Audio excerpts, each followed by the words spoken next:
You're a rare thing in the Labour Party, John. You campaigned and voted for Brexit. Yeah. Did you feel like a pariah amongst your colleagues, most of whom voted Remain, and then after the result, the Leave result, try to frustrate that result and have a second referendum? Yeah, not really. I mean, in the PLP there were some sharp differences, but there were on the Tory side. I mean, one of the most difficult things for me recently has been this sort of parade of Tory ministers who come to the dispatch box and they pretend they were always Brexiteers. They weren't. Many of them campaigned for Remain. What was the most difficult bit was that after the referendum result, I mean, then the real poison started. Now, in both camps, there are overwhelmingly, I think, in the Brexit camp, in the Remain camp, people are overwhelmingly decent, honest, truthful. They're not personal.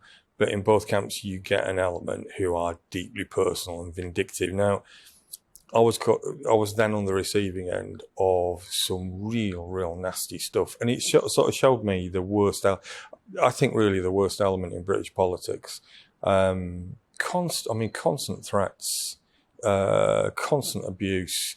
This is online, but also, in public meetings. And I didn't mind it. You know, I did public meetings about it after the result, so that people could basically come along and have a go at me, and they did. But I felt in the parliamentary party, no, people were quite accepting that, you know, we had differences. I was the only member of the shadow cabinet who voted for Brexit. Well, the only one who's admitted to it.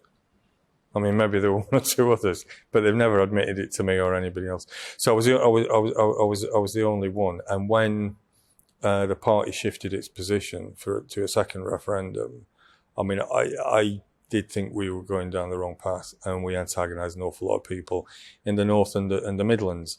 But you know that you got to a critical mass where certain figures in the shadow cabinet switched to that position, and it just became overwhelming. So I couldn't do anything to stop that.